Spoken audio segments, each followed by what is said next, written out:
नवंबर 2025 हैदराबाद की सड़कों पर एक आम दिन जैसा लग रहा था, लेकिन साइबर क्राइम बिल्डिंग में एक आग लगी हुई थी। एक ऑपरेशन की आग जिसका इंतजार पिछले 5 सालों से था। टारगेट एक ऐसा चेहरा जिसको किसी ने नहीं देखा, लेकिन उसका नाम ओटीटी थिएटर्स और कई प्रोड्यूसर्स को अंधेरों में रुला देता था, और ये नाम था इबोमा रवि। लेकिन नवंबर 2025 में फाइनली ये साया मिट गया।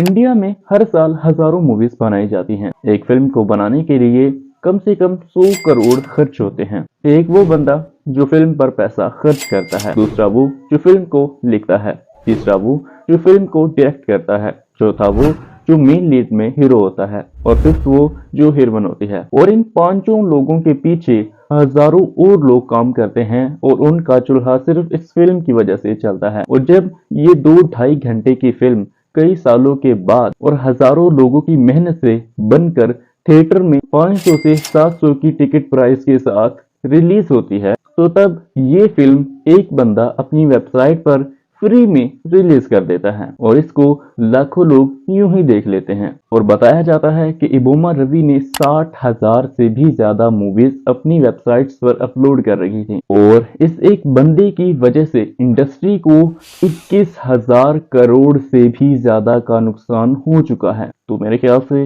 इस बंदे का इतना इंट्रोडक्शन काफी है। ये कहानी है इबोमा रवि के बारे में। मैं हूं आपका मेजबान, नाम है अहमद, और आज की इस वीडियो में आपको तहे दिल से वेलकम कहता हूं। रवि चुपचाप रहता था, इंट्रोवर्टेड, बट कंप्यूटर के सामने मानो दुनिया ही बदल देता था। स्कूल टीचर्स कहते थे कि ये बच्चा क्लास में नहीं बोलता, पर कोडिंग में प्रोफेसर को भी पीछे छोड़ दे। How do you know this? 2017 में रवि ने पैथन और नेटवर्किंग मास्टरी कर ली। 2019 में रवि फ्रीलांस हैकिंग और सर्वर सेटअप करता था, पर उसका गोल सिंपल था, इंटरनेट को फ्री नॉलेज का घर बनाना, और ये सोच ही बन गई उसका डीएनए। और फिर ठीक 1 साल गुजरने के बाद आया 2020, पूरी दुनिया को बदल कर रख देने वाला साल, क्योंकि इस साल में पूरी दुनिया को सामना करना पड़ा कोविड-19 से। आम अल्फाजों में कोरोना वायरस। इस वायरस की वजह से पूरी दुनिया घरों में बंद हो गई। इस वायरस की वजह से पूरी दुनिया में लॉकडाउन लग गया। हर कोई एंटरटेनमेंट खोज कर रहा था, और यही वायरस रवि के लिए एक गोल्डन टाइम साबित हुआ।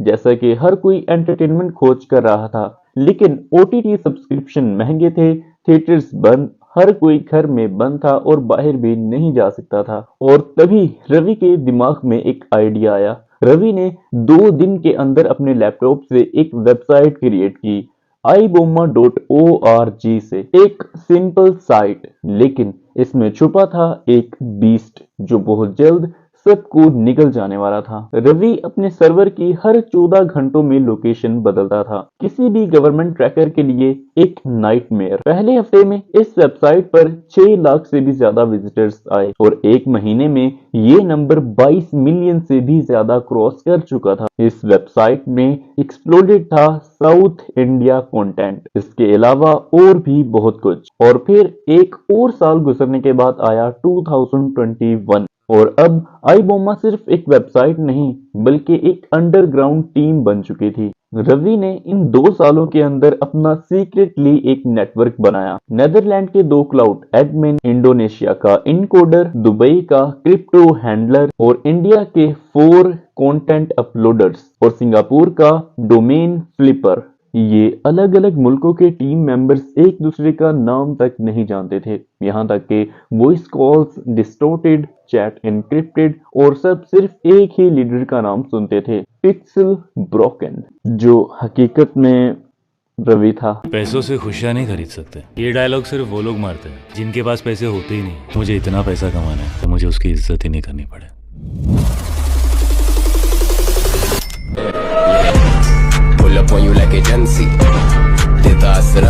और फिर फाइनली इसके बाद 2022 से 2024 के सफर में इंडस्ट्री को इन 2 सालों में रिकॉर्ड ब्रेकिंग लॉस हुआ। आंध्र तेलंगाना प्रोड्यूसर्स ने बोला कि हमारी हर मूवी 25 to 30% लॉस कर रही है। इसके बाद गवर्नमेंट ने एक डेडिकेटेड टास्क फोर्स बनाया और सख्त एक्शन लिया, ऑपरेशन साइलेंट फोर्स। और इस ऑपरेशन का सिंपल पर्पस था, find the ghost behind iBomma. पर वो घोस्ट हर हफ्ते अपना डिजिटल फुटप्रिंट चेंज कर लेता था। टेस्टिंग के लिए उसने एक private pre check link activate किया। ये लिंक ऑटोमेटेड लॉक से हिडन होना चाहिए था, पर एक ग्लिच की वजह से ये लिंक पब्लिक लॉक्स में 9 सेकंड्स के लिए अपीयर हो जाता है। साइबर कॉल ने सिर्फ उन 9 सेकंड्स में सर्वर फिंगरप्रिंट्स कैप्चर कर लिए, एक इनक्रिप्टेड चेन जो फाइनली अब एंड होती थी। और ये लोकेशन थी मथुरापुर, हैदराबाद। और पहली बार रवि ट्रेस हो गया। 30 अक्टूबर से लेकर 10 नवंबर 2025 तक एक साइलेंट सर्वेलेंस स्टार्ट। रवि के पैटर्न देखे गए, रात 2 बजे से लेकर सुबह 6 बजे तक की हाई एक्टिविटी। हर 3 दिन में laptop SSD replace, crypto ATM पे हर मंथली विड्रॉल, हर वीकेंड्स पर मिरर सर्वर शिफ्ट। और फिर ऑफिशियल्स ने कंफर्म किया, this is our man.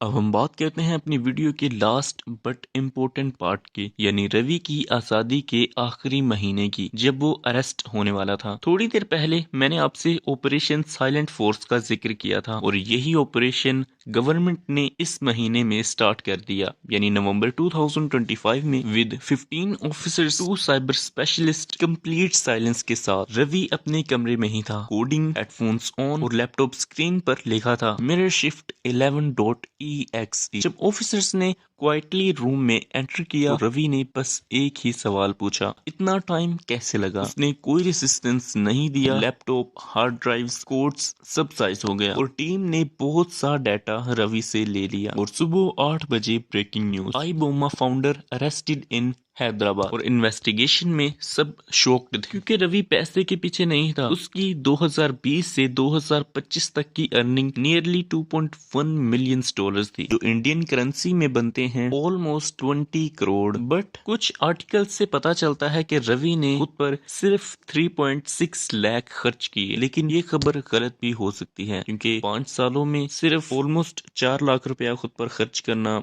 I think कि ये गलत भी हो सकती है। बाकी रवि ने बहुत सा पैसा सर्वर्स, मिरर सिस्टम और टीम पेमेंट्स में दिया। उसका रियल मोटिव था इंटरनेट को लोगों तक पहुंचाना। वो बिजनेसमैन नहीं बल्कि एक कोडर फिलोसोफर था। अगर उसे प्रॉपर डायरेक्शन मिलती तो वो इंडिया का टॉप साइबर सिक्योरिटी आर्किटेक्ट बन सकता था। बहरहाल नवंबर 2025 ने डिजिटल एरिया की सबसे कंट्रोवर्शियल कहानी खत्म कर दी। आई बोमा शटडाउन हो गया, सर्वर्स डेड, पर रवि का नाम पूरी दुनिया में फैल गया। एक ऐसा कोडर जो पूरी दुनिया की सबसे प्रोटेक्टेड पायरेसी नेटवर्क चलाता था, एक छोटे से बेडरूम से।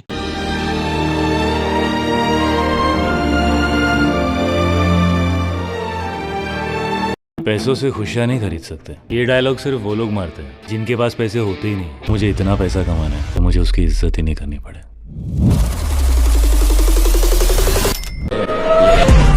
Pull up on you like agency, देता असरात मनफी तुझमें